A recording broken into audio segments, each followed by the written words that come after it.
Well, hello everybody again. Welcome to another great episode of the Van Buren Variety Show. I am Bob Van Buren, your host. Always glad to see you. Those that are tuning in every week, thank you for your support. And those of you that are new, that are watching this show for the first time, welcome aboard to the Van Buren Variety Show. What's this show all about? Well, the last word should tell you, variety. Every week I have an individual guest on to talk about an interesting subject. Could be the person's profession, it could be a hobby, it might be some musical entertainment, and it might even be like a how-to segment, a crafts or something. So you never know what you're going to get on Van Buren Variety, but there is a way you can know what you're going to get on this channel. There is two buttons somewhere, either on your iPhone or on your computer, and it says like, if you like this video. And the more important one is subscribe. So if you hit that subscribe button, you get alerts when we do these shows. And you also get a preview of upcoming guests. So make sure you hit that like and subscribe button. That really does help. And I'm sure that you will like the show that we've got tonight. Got a very interesting guest tonight with an equally interesting topic because I can completely relate to this. He and I are going to have a really great discussion tonight. I think maybe people that have tuned into this show before have heard that my history here.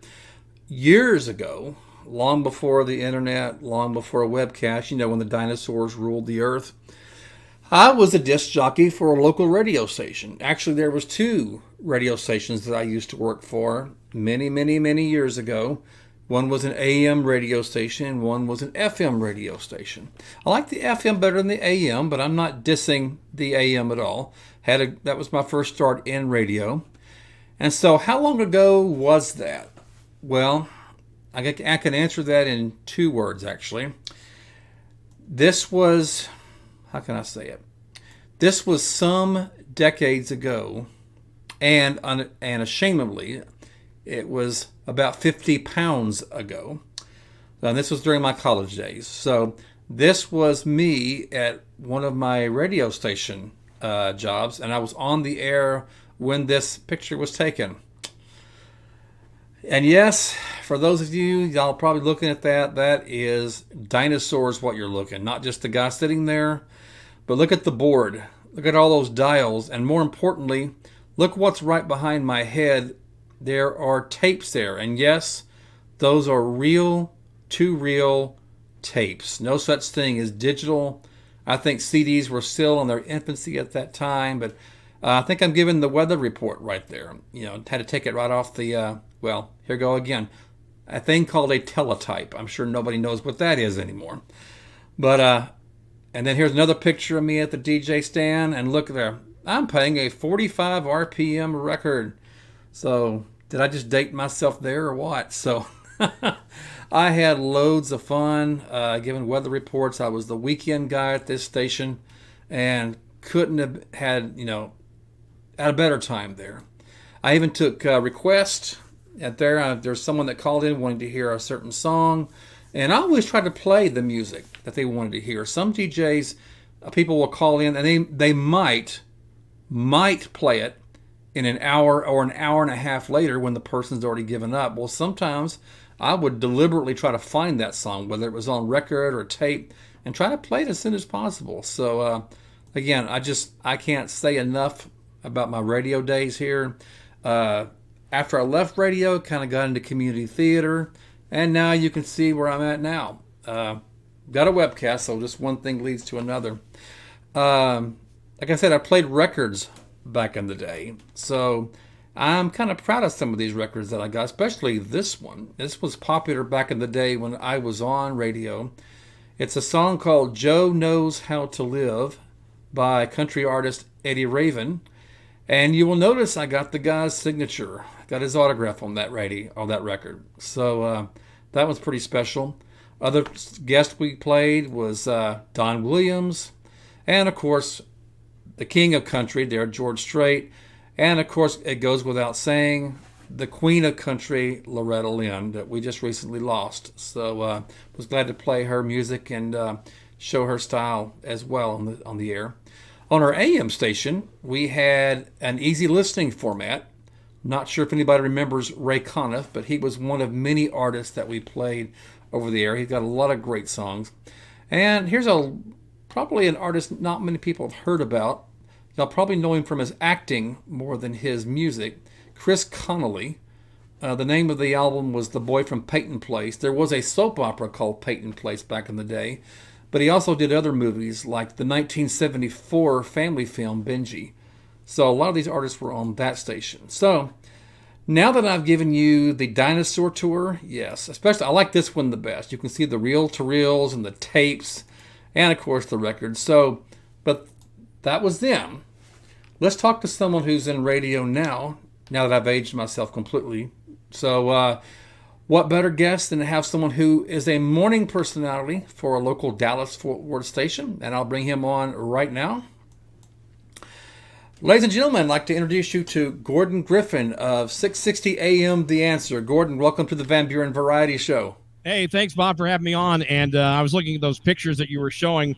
My first thought was the door that was open behind all that. Was that the program director's office?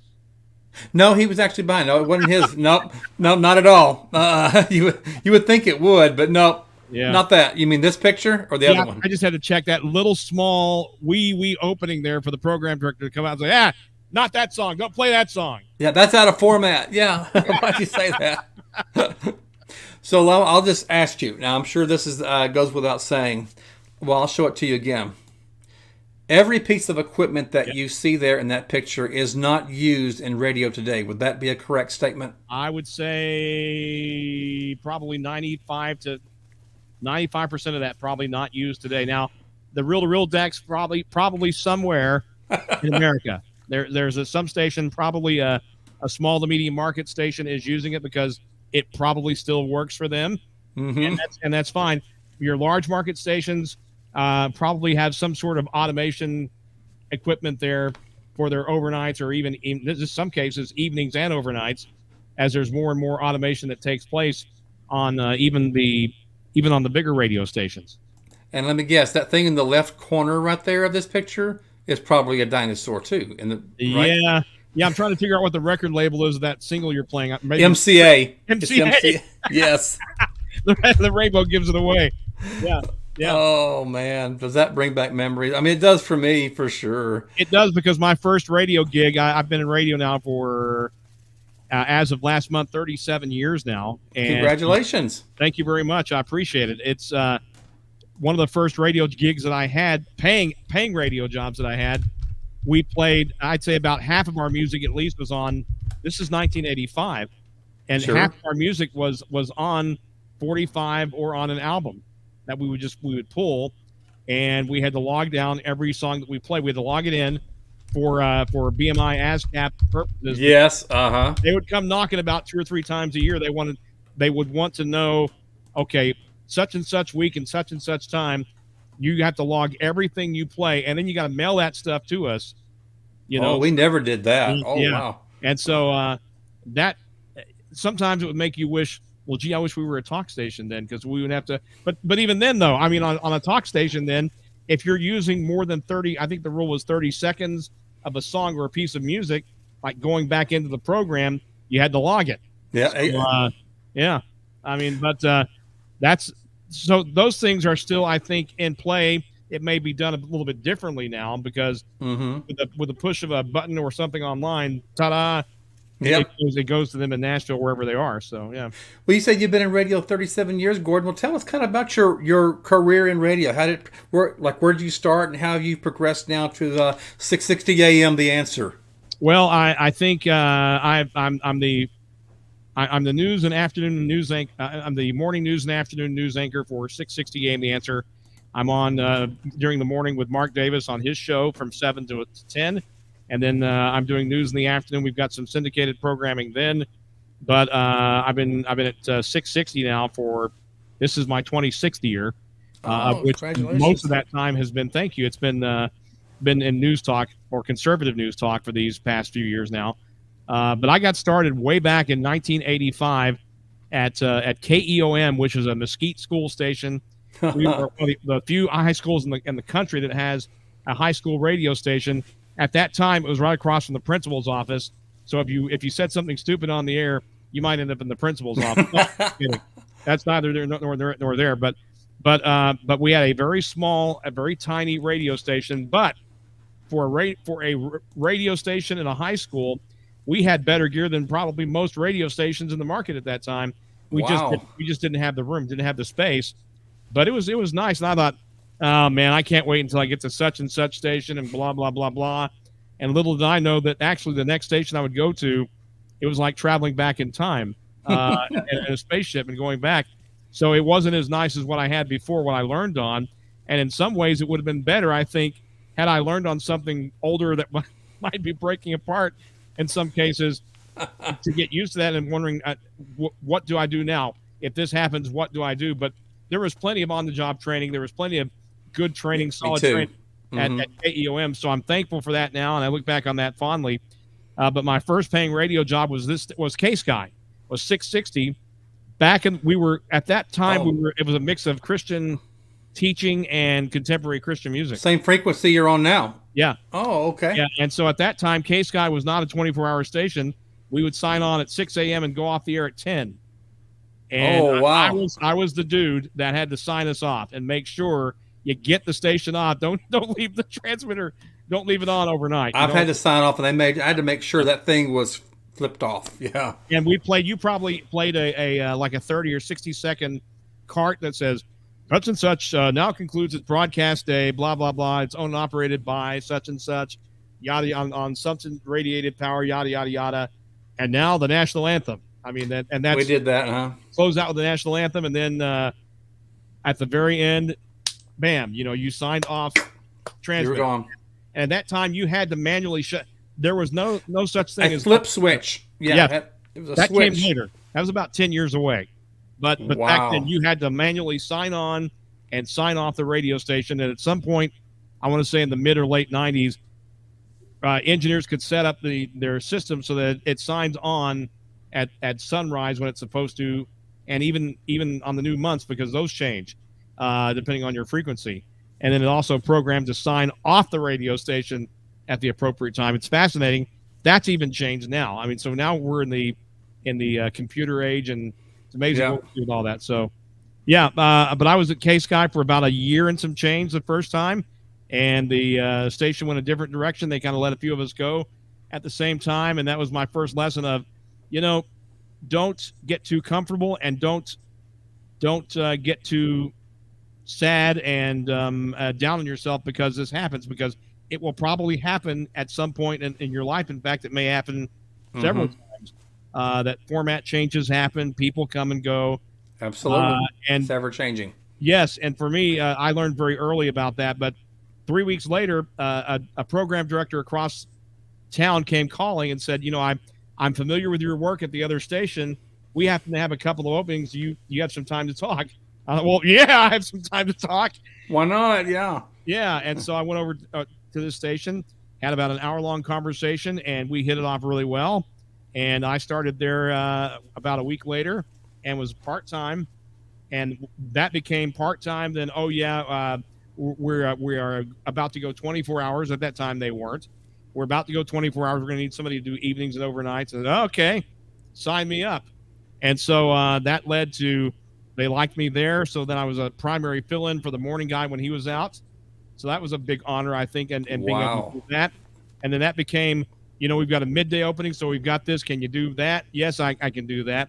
Oh, by the way, our evening program, Christian Country Nights, is open. Can you do that?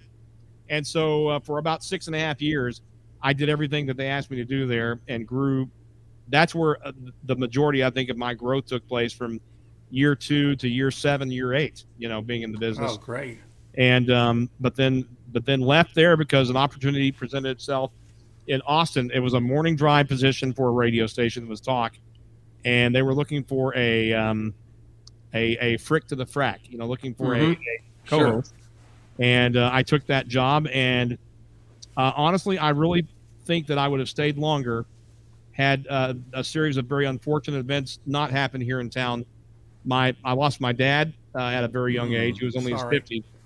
And so that one event, Mom needed her family to be with her, around her at that time. So I basically went in and said, guys, I can't, I've got to go back home. And I don't blame you for anything you're going to have to do here. That's what you do. And so I left, came without a promise of anything, no job, drove home, and it took a little while, but I mean, at one point, I was working 3 or 4 radio jobs to make it ends meet Yeah. until something happened. Well, that something that happened was a few months down the road, where Case Guy came calling, and went to work for them in 1996. The rest is history. And oh, by the way, the day that I interviewed with Case Guy was the day that my oldest daughter Elizabeth was born.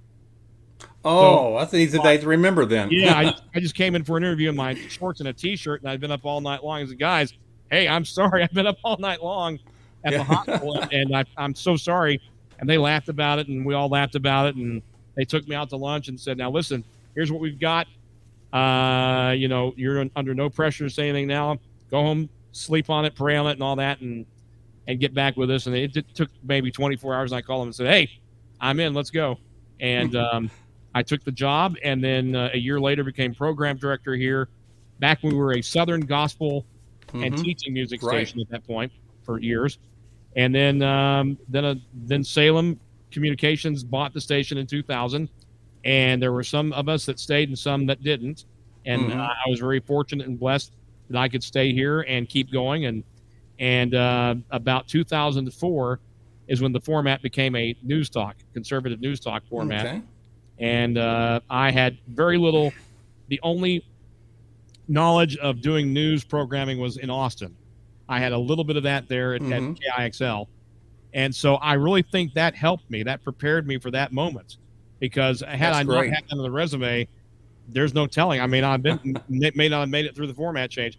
But they kept me on even then. And then I was doing, at that time, afternoon news only, which would eventually morph into morning news, and I've been doing that ever since. And so just a few breaks here and there, and being in the right place at the right time, and just soaking it all in, and being obedient, and being faithful, and not being a know-it-all. Yeah, exactly. A prima donna. I think that's what they call right. prima donna. Yeah, exactly. and then those things help. And I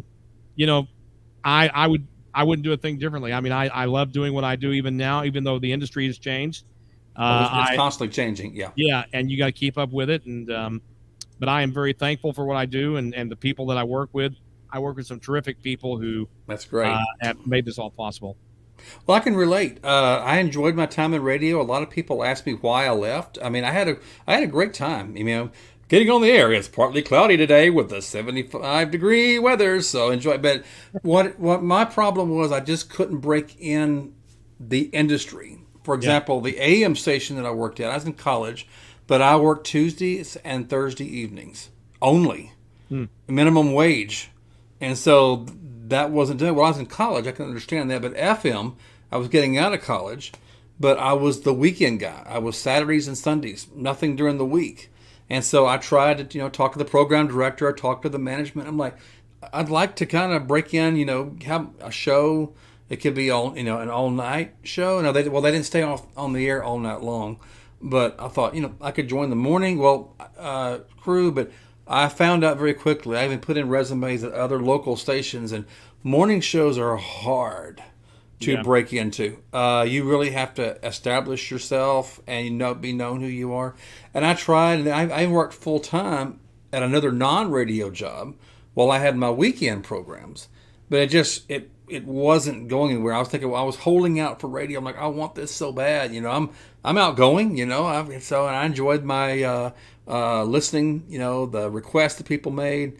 But when the money is just not there, and you got to eat. So yeah. At some point, you've got to fish and cut bait, right? I mean, yeah, exactly. So, do something, and it's, you talk about how tough it is trying to get in and to try to crack the nut and keep progressing and moving forward.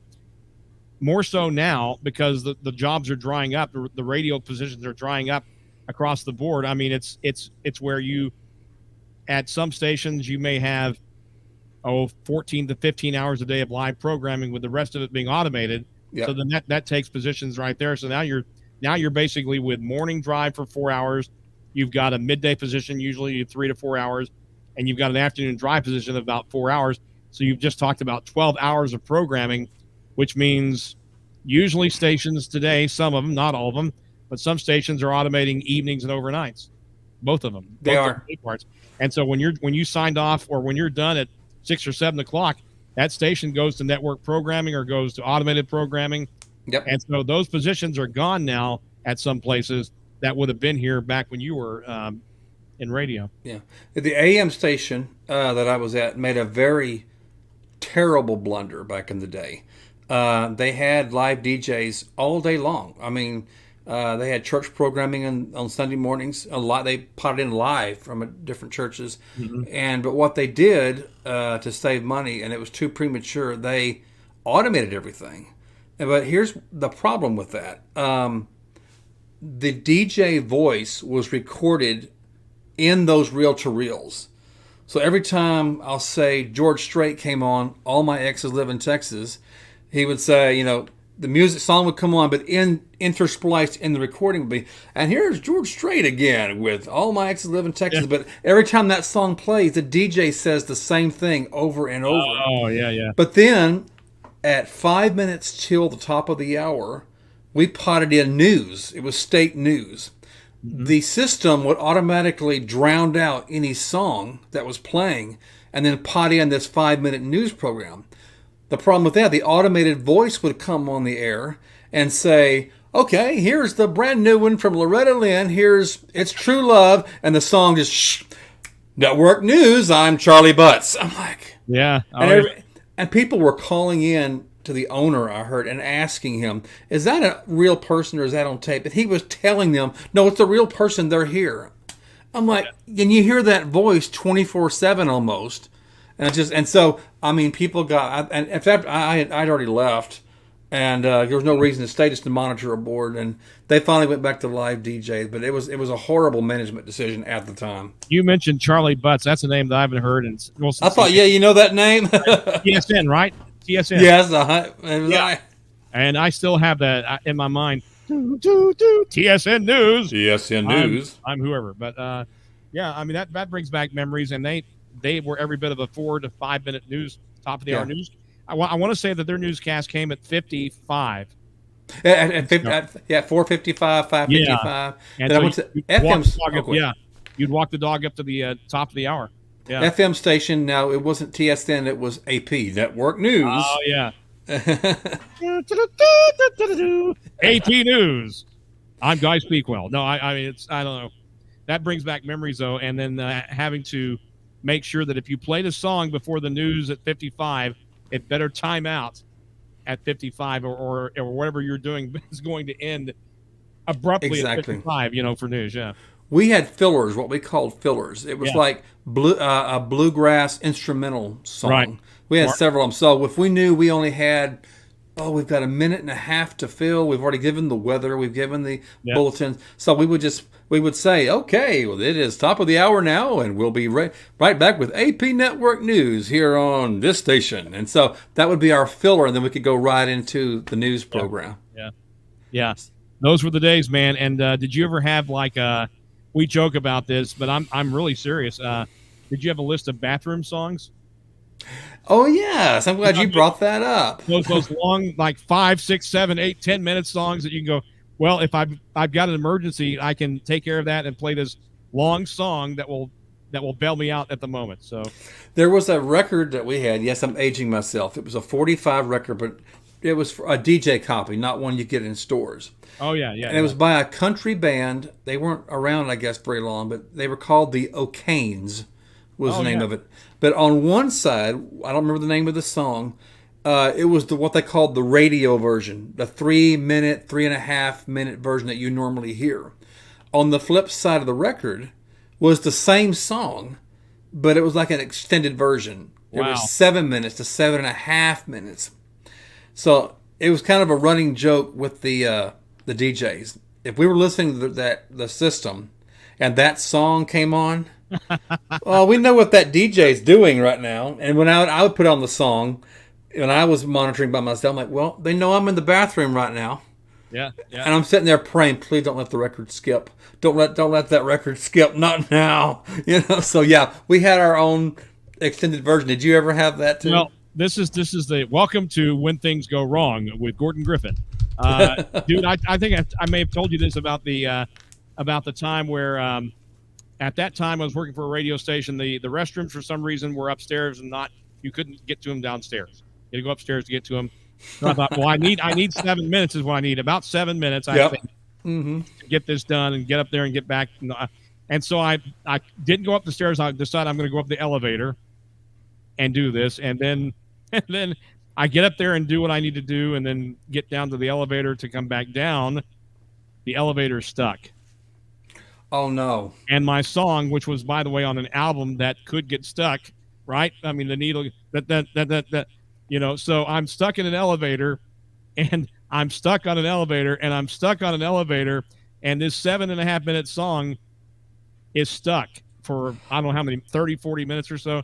Jesus, Jesus, Jesus. Oh, no. So I finally was able to get out of the elevator. I maintenance came and got me and all that. And I raced back to the radio station to take care of this problem. And the phones were going nuts. And the private line, usually radio stations have a red line or a private line. Yes, we had that. And the boss was on that line. I'm sure I just knew he was gonna rip me to shreds about what was that? What was going on? And he knew full well that was a long song, so probably it was used to take care of business, right? Yeah. So TCOB, as the king would say. But so I got back and took care of that, and I said, "Sir, I'm sorry, I didn't count on that." He says, "Well, we never do." He says, "Don't let it happen again, though." I said, "What am I going to do?" Right? I mean, don't take the elevator anymore. That was my lesson. Don't take the elevator. Go up the stairs and find them, and go up the stairs and get back down. So, that would be. Oh, wow. But Jesus, if a record's gonna get stuck, it might as well get stuck on Jesus. So it was an evangelical tool. I mean, those were the days, though, man. And I would say at that time, about half of our music was on cart and half was on album or 45. And when you say cart, now it was like this. Now this is an 8-track, but it was something like this, right? Right. It looks like an 8-track, yeah. But so yeah, I'm really aging myself now. Yeah, I still have one of these. And it was always one of those things where the guy before you, the person before, whoever was on before you, if they didn't let the cart cue out, you were the recipient of congratulations. You have the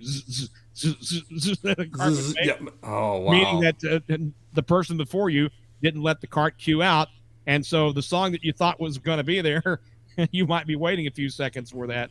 Well, that doesn't help you if you're doing live form radio, right? I mean, A funny story I've got was when I was doing my Saturday, Sunday request shows. Yeah. And there was a song by Hank Williams Jr.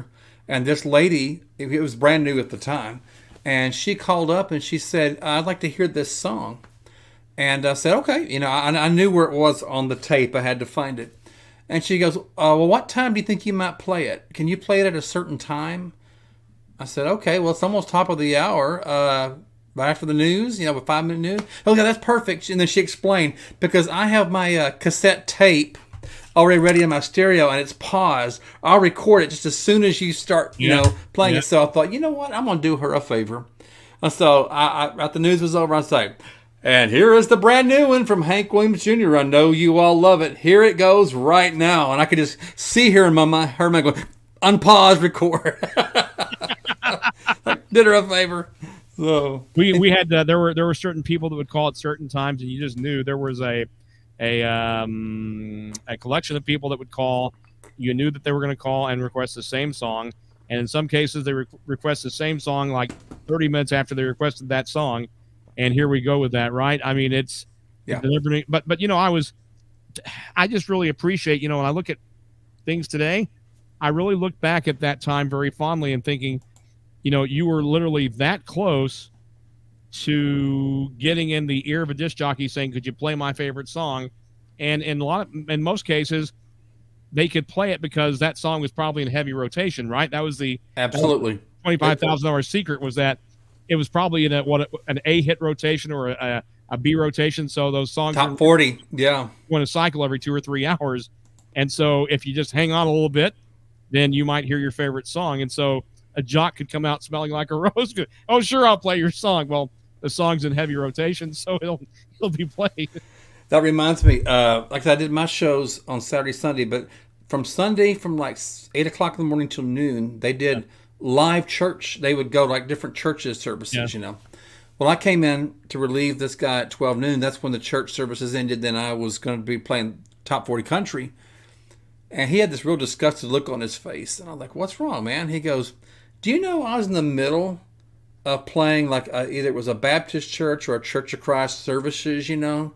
And this person calls up wanting to hear Bop by Dan Seals. I'm like, yeah, I'm really going to interrupt the church. Okay, we're going to take away Amazing Grace and put on Bop. And I'm like, it takes all kinds. Yeah, I think if that happened, it'd be one of those. It'd be Amazing Disgrace or something. But exactly, you know, it's funny.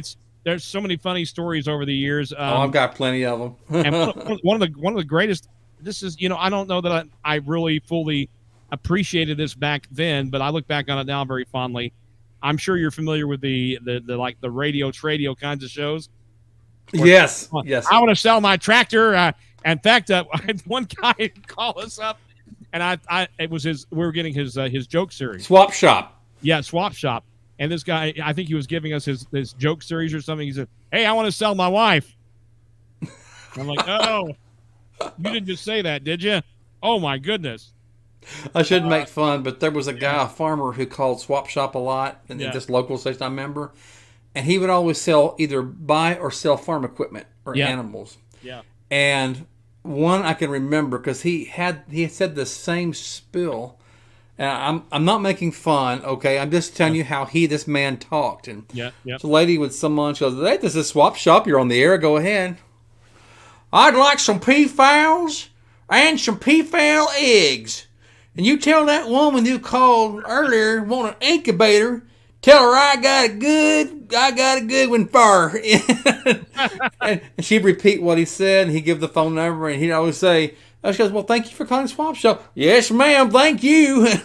Like, man, every day he had that. Oh, man, for 6.5 years, I did the show called The Bulletin Board on KPBC 770, and it would be a 2-hour show on Saturday mornings. And I was always of the opinion, when I first started doing this show, my thought was, who's going to call in at 7 o'clock in the morning to advertise something on the air like that? Boy, that was my baptism. Like, oh, you just wait. We would get between 200 and 300 calls on a Saturday morning in a 2-hour period of time. Wow. And we did not have a fancy smancy producer, Bob. It was everything we did. Like, so I answered the phone calls on the air. No delay, so I had no clue what was going to happen. So it was live. It's fine. And so I had to be quick draw McGraw. And if things went south, off they went quickly, like within seconds. But we took between 200 and 300 calls. I would have these 3 to 4 pages or so, 5 pages, where I would fill out, put names down, where they're calling from, what they're wanting to sell, phone numbers. I would star certain ones for calls. Because the idea was after the show was over at 9 o'clock, you could call in if you missed a number or a name. I was the central nervous system or the directory assistance, I guess. And so I would give that information to people calling in.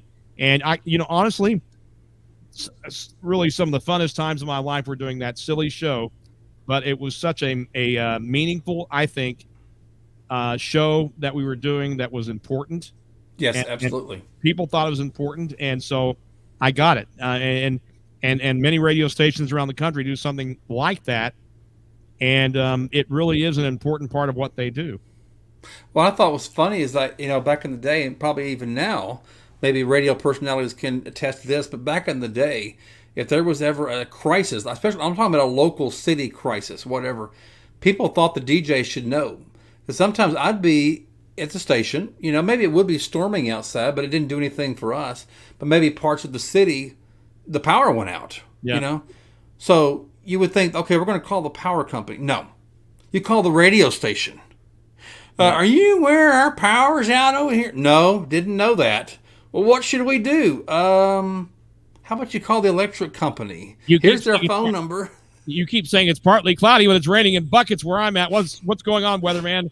So and they're like, okay, I'm sorry your power's out, but I'm a DJ at a radio station. What can I do? So we had the number for the electric company right there, just in case. So we were expected to know. And, one of the things that I think is most funny when I worked for the country music station, the AM station, because I was in college, so I was into rock, pop, all this stuff. So I'd be playing some music, but not on the air. I'd be listening from this rock and pop, blah blah blah blah. Before the song went out in the country, I'd turn that down and I'd talk about, how great it is to listen to country music. The country music number one. Then I'd go back to listening to my pop and rock after that was over. So, never got them mixed up. That was a good thing. Yeah, well, that's true. And I think I really think I would not have always probably concurred with this, but I really think that if you are going to be a successful, especially now as a successful disc jockey or on-air personality, you to have a love for many kinds of music or genres is an important thing. And the more I do, the more you know, toot, toot, toot, toot, the more you know, it helps you out, I think, in so many ways. Because when you go into a boss's office or a PD's office and you can tell them about all these various kinds of programs and music, that's a big deal. And it really goes a long way. And so I used to think it was baloney, but the more you know, and I always used to say, I don't like that music. I'd go in if it was a different kind of a music for me. I don't like that. I'm not going to like that. Blah, blah, blah. And then about, 3 weeks to a month later, I'm singing those songs, or I'm driving down the road going, wait a minute. I'm singing a song I don't like. What's wrong with me? I need help. And then I would start singing 200, 300, 500, 1,000 songs that we play and thinking, you know what? This music is really very, very cool. It's great. You get used to it. Yeah. Yeah. And it gets in your head, gets stuck in your head. You're singing it at night in your sleep. And then you realize this music is not bad at all. And I'm just thankful that I had the privilege to play it. I still have one of my old jingles. I didn't have the whole jingle, but you hear, you still hear them today. But back then, but this is part of one I have about music country. Yeah. Music country. Well, that brings back memories. 6 minutes after the hour, we've got some Conway Twitty right here on Music Country. Here we go. Oh wow! And like I said, I had so many jaffs over the air. I mean, people don't understand.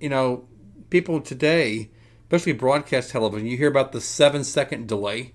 Oh yeah. That was no such thing in radio. Maybe it's not now even, but when it's on the air, when you've said it, it's out there. I mean, there's no, like I said, program director doing something. Oh man, I think the most embarrassing one. I told it earlier, I don't know if I told it on the air or not, but we had those reel-to-reels, and they have a little paper clip that you're supposed to move down to show what song is next. Right. And I had just got on the air, and I said, ladies and gentlemen, here is the brand new one from the Judds. Think you enjoy it. So I pressed play. Mm-hmm. What I forgot was the previous song was the Judds. I didn't move the paper clip down. Yeah. Now we've got George Strait singing "All My Exes Live in Texas." I feel like an idiot. I just advertised the Judds as George Strait. So I thought, I can't back up. So at the very end, I tried to joke it off best I could. Hey, folks, I will wake up. I promise today that was not the Judds after all. That's all you do. And Bob, welcome to the club, by the way. I mean, I just want to sink down in my chair and disappear. And you feel like that's your last break. And yeah. Oh yeah. It's crazy, but it happens to us, and you know what? And I think people honestly get a kick out of it. They do. We're human. Yeah. if you can make something bigger than life out of it, well, I don't know that you have to call attention to everything, but there are times that you play along with it, and all's well with the world, right? You're going to eat dinner that night just well. So, right. Yeah. I mean, so, but I wanted to do this when I was 5 and 6 years old. This is what I wanted. That's awesome. Yeah, and I put these cheater tapes together where I'd go out and buy some cassette with my parents, of course, get some cassette tapes, and I would put them in these dinky little cassette recorders. These are right here. Yeah, start doing fake recordings like it's 25 minutes after the hour here on K, and make up call letters, and then make up my own commercials, write my own commercials.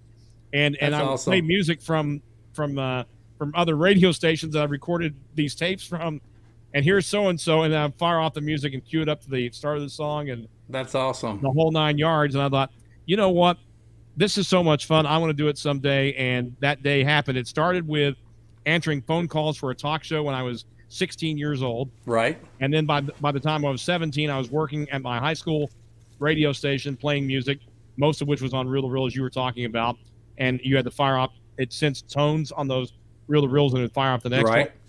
one. And then, of course, moving through contemporary Christian music, Christian teaching and talk, country music, light rock at one point in my life, and now back to conservative news talk, and working as a news anchor. That's awesome. Just I'm very much a believer, and I know that those steps are ordered, and God has put me in many places that I didn't really quite understand at the moment. Absolutely. What's going on here, God? What are we doing here? and looking back on it now, well, He knows what He's doing, and so those steps were ordered, and I was able to make the most of it, and it was beneficial for what I'm doing.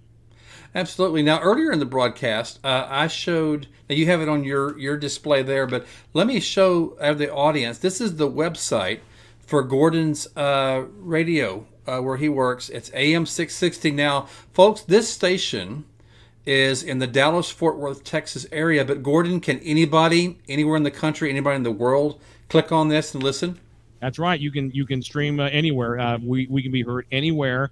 A station that has such a rich, the frequency has such a rich history. We've been on the air since September of 19. I wish I had the exact date. I think it was September 28th, 1941 was the first day on the air. Well, before Pearl Harbor. Oh, wow. 1941. And at that time, the station was playing radio programs and theater of the day. So there was a lot of that, and there was like country western music back in 1941. And the station would sign on at sunrise, sign off at sundown, and we were one of the most popular radio stations at that time. There weren't many stations around, but what we were doing was a very powerful service for people. And then in 1962 or 3, we went religious or Christian teaching. That's good. And then we were for many, many years, for 4 or 5 decades, it was a Christian radio station.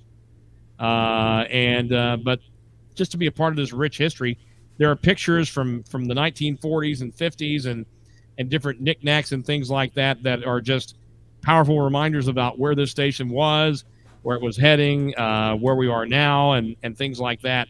And I still get goosebumps when I see stuff like that. And awesome. I'm very much a history buff, and I know that I am too. I saw some of your stuff recently, and there is I want to say there's a broadcast museum in Kilgore. Oh, I'd be interested in that. And it has, and shame on me, I've not been there, but I know it's there. And at one time here in Dallas and Las Colinas, there was a broadcast museum that was here for a while that had a lot of the original equipment from some radio stations. Oh, wow. Donated to them and so on and so forth. And it was really, really inspiring to see some of that stuff and how they did radio then. And to think about how they would do commercials. Here today, we fire off something on a computer or we fired it off on a cart machine. Push a button. Yeah. Right. Well, hey, they had to do everything, man. They had to mop up everything. They were the dude. They were the one behind the board running everything. And so they couldn't just fire off a commercial. They might fire off a piece of music and say, okay, let me tell you about Lucky Stripe or whatever. And they had to do live endorsements, live plots on the air, and then keep the music going, cue a song while they're doing a commercial, or, I mean, just insane stuff. I'm like, how in the world could they do that? And it's intimidating to watch it, but they made it hum and they made it work, especially in the big 40, the big top 40 music era of the 50s and 60s and parts of the 70s, where that's where I cut my teeth thinking that was some of the greatest radio ever done in those 2 or 3 decades, where they had the big sound, the big voice, and just the nonstop banter and talking up post on music and songs and getting right up there to where the singer starts to sing. And it's such an art. It is. And absolutely. I would sit there for hours practicing that as a youngster trying to do that. And it really is kind of a fun thing. And it's a real adrenaline rush for sure. Well, on this website that I have up, ladies and gentlemen, it's 660 amtheanswer.com. So, two questions, Gordon. Number one, when can people hear you? When are you on? And then when they click on this website, do they see like a program schedule or a schedule of shows? There is a schedule of programs Monday through Sunday, and I am on the air in the mornings from 6 a.m. Central to 10 a.m. Central. Okay. And most of that time is on the Mark Davis Show. He is our local talk show host extraordinaire who's been in this area for Yeah, I know who he is. Yeah. And I thought I'll never work with this guy. I said, I'll never work with Mark Davis. And ta-da! 2012 comes along, and God had a different idea. But it is fun to work with Mark, and just such a commitment that he has, and such a hard worker, and doing that show. I appreciate every moment of it. So that's my morning, and then in the afternoon it is from 2 until 5:30 Central. I do news then, and Okay. many of our syndicated shows are on in the afternoon. But our live and local morning show is Mark Davis, and he's on from 7 to 10 Central, and I'm doing news during that show. So let's talk about the modernization now. I know that you're not a music format, but I'm going to bring my dinosaur picture back. Okay. So let's just go start from the top. Reel to reels. Is it all computerized now? I guess even no CDs now. How do they play music in the radio stations today? We don't have one reel-to-reel deck in our control room. Oh, wow. In fact, everything is on. There's something called Scott Studios. Some stations have Enco. Some stations have. There's a variety of different kinds of broadcast programs where they can load music into the computer, and most stations have what's called touchscreen computers, where they fire everything off there: commercials, promos, jingles, songs, all fired off Everything's on the computer. right there. Oh, And, wow. and so you don't all the space that we used to require for cart machines and I hear out like this. All yeah, this. and turntables, those sides are just completely empty. You There's have nothing there. No, and you might have 3 or 4 microphones around the table, but that's really about it. You don't have cart machines, you don't have turntables, you don't have the reel-to-reel decks. You might have in some places a mini disc player, which they came along in the mid to late 90s, I think, maybe early aughts. Yeah. So you may have that as a backup that they use in case everything else just blows up. They can fire off a mini disc player, and that's of course if your board is still working. Yeah. So that's got to be working too. Speaking of board, now I'm sure that thing with all the dials that I'm using in front of me, I'm sure that's a dinosaur too. Yeah, we used to have one of those when I first went to work for Case Guy. Certainly, it was a Harris, something like that. And then when I went back to work came back many years with a few more years under my belt in broadcasting, we had a board similar to what that one was you were in front of, and that was in the mid 1990s. And That's top of the line back then, yeah, right. And so within a couple, like 97 or 98, they replaced it with an autogram console that had sliding pots. Sure, yes. And we never looked back. And so I guess since then we've had maybe 2 or 3 different consoles from the 1990s on. And the one I got one in the newsroom that is basically a 10-channel, not a very big board at all, but it gets the job done. I've got everything I need right there in front of me. I've got a screen. I've got 3 screens in front of me, and I've got another screen where I record my weather into and all that information. Different ones, different systems. So I'm surrounded by screens, man. And then I've got, as I look in the right corner, I should have sent you a picture, but as I look in the right corner, that is a TV screen that we monitor a couple of different news sources like Newsmax and Fox News. Breaking news stuff. Yeah, all that stuff. It's right there in your face. So you've got constant access to different sources. Yeah. See, but it's, man, I hope I want to go see that radio museum at Kilgore. I'm sure they have some of the things that I remember from back from my day. It is very cool. And in November, I think they do a hall, like an induction to the Hall of Fame. So they have different broadcasters from the state of Texas that are inducted. And they usually, it's about, I don't know how many they do at a time, but there's a voting process that takes place through the year, parts of the year. And then they arrive at that, who the nominees are or who the inductees are. And it is quite something. And that there are people that have been such incredible visions and broadcasters here in the state of Texas. Mm-hmm. Many of them are in the Broadcast Museum. I think of some of the people that I used to listen to growing up, like Larry Dixon, Michael Selden, Ron Chapman. Oh, yeah. And these are people that really meant a lot to me. Charlie Van Dyke.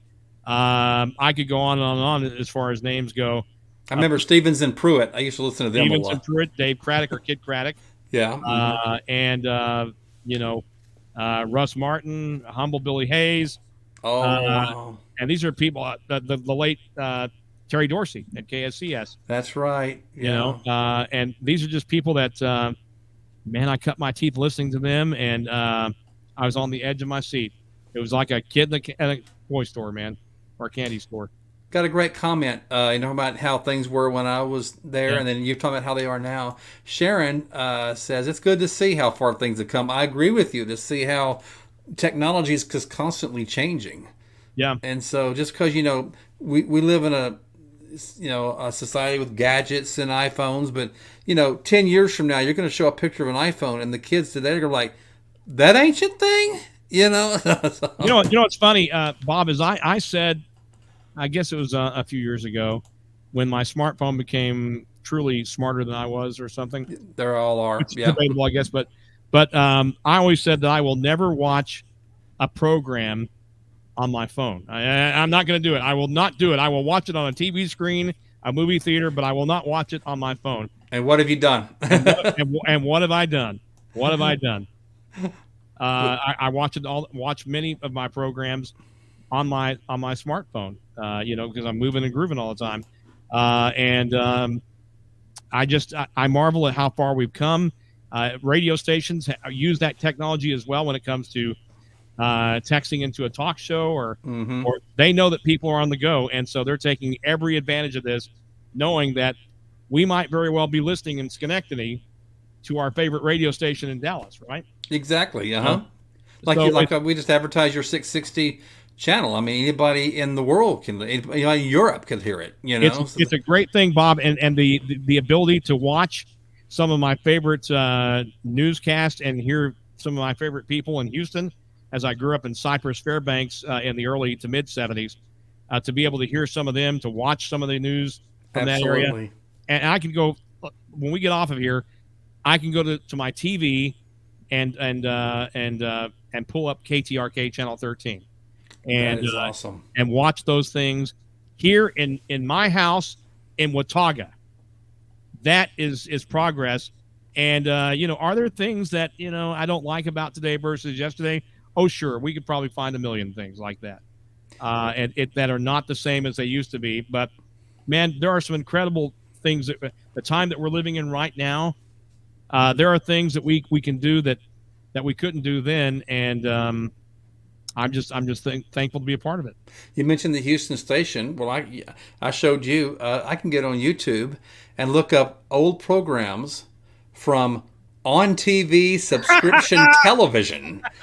For the younger generation, like on TV subscription television, just YouTube it. Look up View, VEU subscription television, and Preview subscription television, and you'll learn all about it. But on TV subscription television, it's wrong format, but I miss that channel. I don't know if you miss it, but I miss it. I tell you what I miss, Bob, is like I would try to crack the code, because if after 7 o'clock at night, if you weren't a subscriber to that network, then it would just be scrambled. Yes. If I just move it just a little bit this way and fine tune it this way, and I can and maybe I'll even hear something, but I got close, I guess, but not close enough. And then my parents decided we want viewing on TV and all that, and so they, for a period of time, subscribed to that. I envy you. Oh, wow. And I'd like to ask you a serious question. Not that we haven't been serious, but let's just say there's a young man or young lady or anybody right now that's watching this program that maybe has an interest in getting in radio, being an on-air personality. Now, I'm out of radio, so I can't advise them. So do you have any advice for him or her? Where should they start if they're really serious about getting into that kind of career? Ask questions and talk to people. And if your high school radio station exists, if your high school has a radio station, then do what you can, run to that and get as much training as you can. I think the big misnomer is I've got to spend thousands and thousands and thousands of dollars to go to a radio school to fine tune my craft, and you really don't. But I will say this though, be prepared if you really want to follow through with it. There may be some times, especially in the beginning, that you might want to quit because the money may not be there, the time may not be there, the place may not be there. You may have to start in a small town or a small market of 500 people to get to that place where you're in front of 2 or 3 million people, making a difference. So, but that doesn't mean you're less special. It just means that your road or your journey may be different from the other person. But it's a journey. It's a process. Learn all that you can. Ask as many questions as you can. Don't ever come in with a know-it-all attitude or a spirit, because radio does not like prima donnas. No. I can attest to that. Yes. No, and things are rapidly changing. We're all learning every day. So every time I've ever gone into a new situation for me, everything's different. Every station's different. Everything's different. People are different, and I try to learn as much as I can for that stop and any stop forward. So, but ask questions, talk to people, your favorite jocks. If you have an opportunity to talk to them, you can still send in air check tapes, MP3s today in the year 2022. Yep. and keep sending them and talk about things you like about the radio station you're applying at. Name drop and talk about things about the format that you appreciate. They are really impressed with that you take that time and energy to invest that in that radio station. Absolutely. Got a compliment for you, Gordon. Sandra says, "Thank you for sharing, Gordon. You have such a nice voice for radio." I agree. Well, thank you. I appreciate that. This is my real voice now. Okay. 1, 2, 3. But yeah, it's funny because I had a program director years ago that said, "You have a face made for radio, Gordon." I said, "Well, thank you." But the truth of the matter is, though, that it is different to do radio than television. But I wouldn't trade it. I love it. I still get a buzz being in front of the microphone and trying to talk to as many people as I can. And if I can make a difference in somebody's life, then that trumps everything else, man. Which is why I do this. I mean, I loved my time in radio. I enjoyed it while I had it. I wouldn't trade those days. But now I'm doing this. I'm doing a webcast now. And so, it's helping people. I'm bringing information on, different personalities on. So it's been a great ride, I have to say. Yeah. So let me bring up. Oh, go ahead. I'm sorry. Go ahead, Gordon. No, I was just going to say it's been fun getting to know you and hear some of the stories that you share here. I was going to bring up a radio station one more time. Ladies and gentlemen, if you want to hear Gordon live, and it doesn't matter if you're in the Dallas-Fort Worth Metroplex. If you are, great. Tune in to 660 AM. Anywhere in the United States, anywhere in Europe, anywhere in the world. Hey, if you're on Mars, you might can get it up there. That's 660 amtheanswer.com. That's 660 amtheanswer.com. Give them a shout out and make sure you support them as well. So, Gordon, we've learned a lot from you tonight. We wish you the very best in the radio business, and thank you for letting me share my like I said, my dinosaur stories. I'll give you one more last laugh from my audience. Yeah. Okay. Yeah, that was me, like I said, decades ago and about 50 pounds ago. So, yes, and just information, if you're wondering what those clipboards are in front of me, that's the list of songs that's on those reel-to-reels that you saw just now. It tells me what song is coming up. Yes, they were tapes, and yes, I am playing a 45 RPM record there. Did you have to check off the songs on those lists then, or? Yes, I did. Absolutely. So just to make sure they were in the right order, because sometimes they misprinted stuff. So. Did you ever see a dinosaur behind you or anything, or no? No. I thought I heard some footsteps like a T-Rex. The Jurassic Park that. Oh my goodness, T-Rex radio. Yeah. Ladies and gentlemen, here's T-Rex Radio. It was sunny now, but we got kind of a cloud in the sky with this T-Rex head above me, but we'll get to it just as soon as possible. Might want to take an umbrella before you go out. Good times. All right, well, Gordon, thank you for stopping by the Van Buren Variety Show. We wish you the best of luck, and we'd love to visit with you again soon. Thank you for having me, man. Appreciate it. And ladies and gentlemen, that's going to do it for tonight. Just when we have fun, that hour just creeps up on us, but don't worry. Again, if you're not a subscriber to the Van Buren Variety Show, you hit that subscribe button, and that way you'll get updates in the weeks and months to come. And if you liked Gordon's interview tonight, don't just watch it and leave. There's that like button down there. Hit that like button on your iPhone or on your computer screen or your keyboard right there. I'm sure Gordon would appreciate that. And again, I want to highly, highly recommend you go to his station. That's 660amtheanswer.com, 660amtheanswer.com. It is a Dallas-Fort Worth, Texas radio station, but the internet, you can hear it wherever you please. So make sure you support Gordon and 660 AM The Answer there. Until then, this is Bob Van Buren for the Van Buren Variety Show. I will see you next week. Good night, everybody.